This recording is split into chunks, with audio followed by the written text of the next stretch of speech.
Key. Kaabang-abang ang ating matutunghayan at may mga lason kagad na medyo konting sumisilip-silip no, para dito sa Aurora Gaming. And excited tayo na makita kung ano nga ba ang bangayan ng ating magkabilang kupunan. Paghihiganti ang daladala ng Team Liquid PH. Kung maaalala natin, nagapi nila ang Onyx Philippines noong nasa group. Ay, naku, wait lang! Si Sanji namatay ka agad! Maunang bigayan dito kay Sanji. Napaka-agresibong start from Aurora Gaming. At hindi pa nga nila tinatandaan etong si JP. Napa-flicker out din naman si Apex 47. But that was a strong and aggressive start from Aurora Gaming. Wow, kakaiba ang Aurora Gaming dito sa ating nakikita. And again, Aurora Gaming, alam natin na kapag maganda ang nagiging simula nila, talagang umaabante at umaangat itong kupunan na to.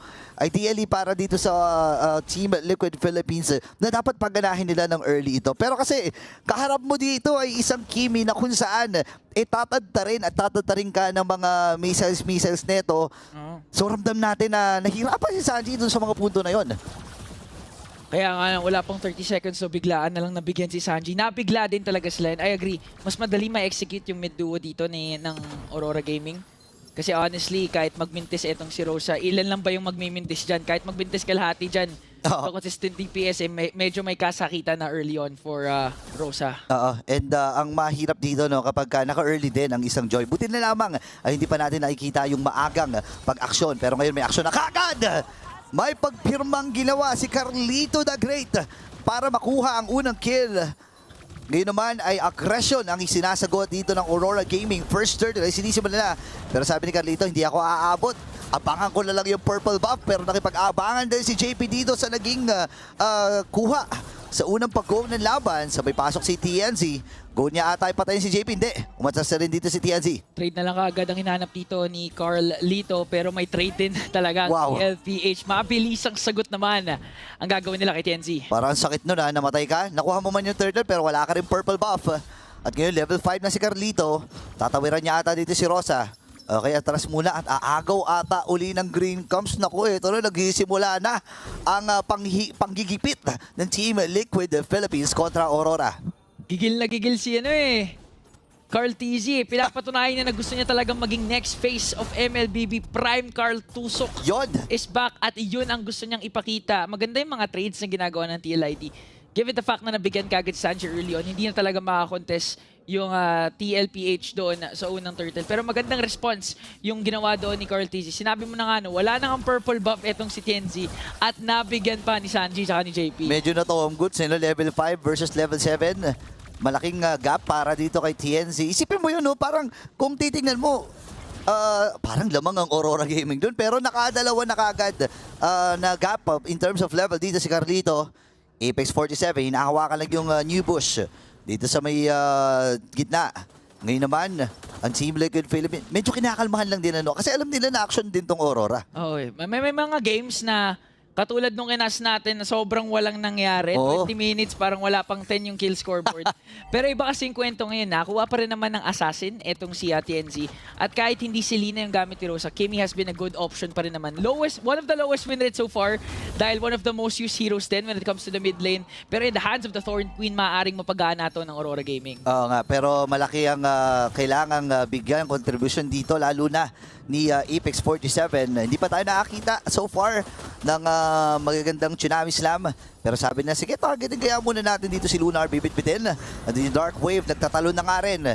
Si Sanford ay pinipilit lamang isoak yung mga damage. Pero nandun yung Absolute Guard mula kay Daddy JP. Si TNZ ang tatargetin.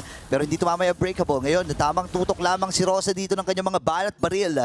At wala namang mamamatay at mamamaalam. Pero pagong ay available na. 4 on 4 ang ating makikita ngayon. Nagamit na yung traction pulse coming in from Rosa, pati yung AOG from JP. Pero maganda yung zone na ginagawa dito ng TLID. Pumasok na si Luna. Grabe, tinahika agad. Sanji nakakuha ng kill. Abang 5K yung buhay ng pagong.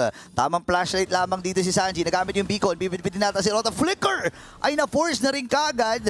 Parang nahihirapan atang umahon ng Aurora, lalo na itong si TNZ kasi palubo na ng palubo yung kalamangan ni Carlito dito. As soon as nabura ka agad sa mapa itong si Lunar, parang wala ka na talaga magagawa if you're Aurora Gaming. TNC hindi rin talaga makahanap ng angulo para makapasok sa turtle. Traction pulse ginamit na pero may purify na magaganap kay Sanji. Apex 47 tumalon. Okay, alam nila naman ang Purified. Sa Apex 47 natin, napapagamit din ng Flicker. Ngayon, at si Sanford ay sumama na nga rin dito sa may bottom lane. O nga pala, 5 minuto na. At magandang pagkakataon dito sa Team Liquid na pumasag na nga ng Torres sa bandang ibaba.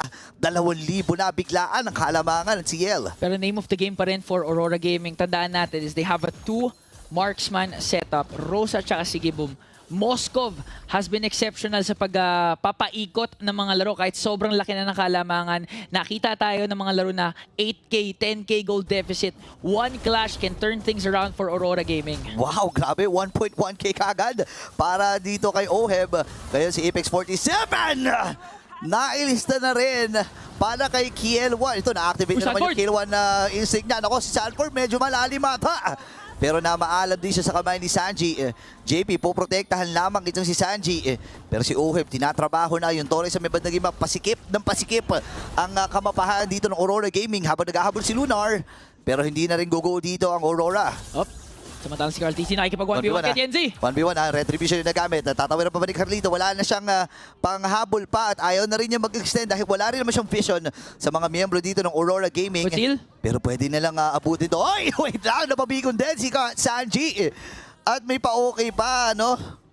May may mainit itong si Sanji so far. Nakita natin kanina nung entrance siya yung may hawak ng susi ng TLPH. At siya din talaga yung isa sa mga naging crucial part kung bakit ganito kalakas ang TL ngayon. TNZ na paggamit ng Retri doon dahil hinabol ng dalawa. Traction pulse ginamit na pero may iwasan lang kahit yung talon ni Apex 47. Grabe, hindi makakuha ng objektiba dito ang Aurora Gaming. And tuloy-tuloy ang pagbulusok dito ng TLPH. Ngayon si Sanford na magiging target. Down to 70% ang kanyang buhay. Nagaw pa tayo yung purple buff. May apit sa Guardian. Nagamit din! Habang si Apex 47, nabitawan na rin yung kanyang ultimate. Pero si Oheb nakakuha ng kill. Si Luna magiging next! Naglilisan at naglalagay ang TLPH. 3-man down. At naghahabol pa si Oheb dito. Gusto pa niya ata ng panibagong stock sa kanyang piercer. Pero si Sigibum, tirinabaho na lang yung may bottom. Pero hindi ata mababasag yun. Hindi mababasag at mababasag pa nga ng TL yung gitna. Ang daming magandang ginawa doon ng TL. After, oy, teka lang, Sanji, pumasok na naman! O yan, no, yung beacon, oh my goodness. Napakahapde. Team Liquid Philippines. Alam mo yung dala-dala kasi nila yung pag-ihigante. Oo. Sinabi nila, okay, tinalo nyo pala yung Onyx Philippines. Hindi pwede sa mga kababayan namin yan. Oo, mga kapatid pa rin namin yan. Isa kaming malaking super fan. And even for Coach RC, no, na nag-apply pala maging coaching staff ng Aurora Philippines. Pero unfortunately, hindi natanggap. Napunta siya tuloy sa TLPH. May onting may onting gante din May grudge yan, na gusto ipakita ngayon si Coach RC. Looking at the in-game equipment, sobrang laki ng kalamangan ng TLPH. Nag-start na talaga ito mag-balloon up after ng second turtle. Transition sa mid lane, nakuha nila yung Torre. After nun, yung third turtle pre, dalawang objective yung kinukuha ng TL kung nang sabay. Si Carl kumukuha ng turtle, yung iba umaagaw ng purple buff at nakuha pa ni Oheb yung purple buff. Ang hirap nito. Kung titingnan natin, ito mga roamers natin. After the Guardian ay nabitawan na rin ni JP. Sabay yung curtain call from Sanford. Pero ang sakit na ng mga Delso na ata. Aray ko po! Napakasakit, Oh my napakasakit. gosh. Yan yung mga bagay na pag tinamaan ka, isang linggo mo mararamdaman Bumabakat sa balat no? Bumabakat yan sa balat Napakahapde. And ito yung nakakatakot. I think papunta na rin sa BOD itong si Oheb. So mas mahirap ang magiging kalagayan dito ng Aurora Gaming. Hinahanap pa rin nila yung mga magagandang setup mula kay Apex 47 galing sa kanyang Tsunami Slam. Pero ngayon, endless battle na para kay Carlito. Hindi ko alam kung saan patungo itong si Carlito. Kung damage build na Lancelot ba ito or maglalagay ng defensive yung mga Brute Force or Queen's Wings. Pero isang importante dito, Lord ay nakuha ng mabilisan ng Team Liquid na wala man lang bakas para sa Aurora na mag-contest. Wala at this point, Aurora Gaming is playing for the late game.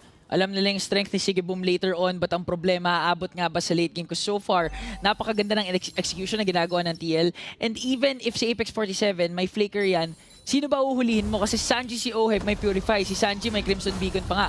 Pag hinuli mo naman si JP, pwedeng paikutan mo dito, pero palilikuran nila si Sanji. Okay, nagamit na yung beacon na tinontla at pinate. Itong si TNC habang nagamit na rin Tsunami Slam. Buhay pa ang mga miyembro dito ng Team Liquid Philippines habang tumatahi na rin. Dito si Lunar. Ngayon naman napaflicker din siya. Sanji pinaplaslightan. Haabol din si OM at ang buong kumpulan ng Team Liquid Philippines ay kikitin lang tatlo. 10k gold, ladies and gentlemen. At ready pa ata silang bumasag dito sa gitna. Wala man silang minion doon. Pero yung bottom ata magiging next, ha? Carl, pumasok pa nga dito pero Sanford nakikipag 1v1 kay Ay! Sigibom. Pumasok with the SOD pero nabigan pa rin ni Oheb doon. Lord ng Marsha nasa baba. Ano, tatapusin na ata dito ng Team Liquid Philippines. Nagmamadali na ang TLPA. Sanford ay alis. Nabitawan na rin dito ni TNC yung kanyang ultimate. Ni Rosa! Tinamaan din ang Death Zone Naka! At kailangan umiwas dito ng Aurora Gaming. Kumakapit lamang sila si Carlito. Pinipirmahan na lahat ng mga jersey. Pati yung mga minions nagiging biktima rin. Ito na lang pwede dumipensa dito sa Aurora Gaming. May minions na din sila. Pero may clear out pa rin naman ng Aurora Gaming. And so far, 7-0-3 for the Filipino sniper na naka-Sky Piercer ngayon. Malefic Roar pickup dito para kay Carl Atizi. At wala talagang mahanap na sagot ang Aurora Gaming. Wapakals din sila kahit magbuhos ng damage dito ang Aurora Gaming Kahit si Daddy JP lang ang tumangki, ayos na sa kanya Ngayon, papasok din, nagamit yung Traction Pulse. Pero si Lunar umaamba din. Tatlong miyembro from Team Liquid Philippines ang nakaharap. Alam nila kung nasaan dito ang TL pero ayaw nilang sugurin. Ayaw nila magbaka sakali. Bukas yung mid and bottom. Ang dami nilang problema dito. By the way, Trinity na rin para kay Sigi Boom. Naka-corrosion sight na rin siya, Golden Staff and the Demon Hunter Sword. At least kahit papano may pangpunit na rin sila dito sa mga frontliners ng GL. Pero kasi pag si JP pinuruhan mo, may revitalize. May revit Kung si Sanford naman, sobrang crucial ng pagkasa niya ng Vengeance. So ayaw mo din talagang bigyan yung XP laner ng Team Liquid Philippines. So at this point, para ang hirap mamili ng target dahil may conceal din na magaganap dito. Mas patan nila si Rosa, nakapag second skill pero naabangan ni Sanford. Ay na, critical na gamit. Tapos sa Guardian din! Patay kagad ng Toad Queen habang nandito na si Carlito na grade. Bibit-bit din si Apex 47 na makakatakas din pero not for long. Habang si Carlito, unti-unti nang inuubos sa mga miyembro dito ng Aurora Gaming. Meron pa sila medyo sa may bandang gitna. At si Lunar na lang ang natitira. Recalls from TLPH. At nagpapaulan na sila dito. Andun din yung mga balang pinapaulan ni OM. Nakadalawa pa siya bago matapos ang game number 1.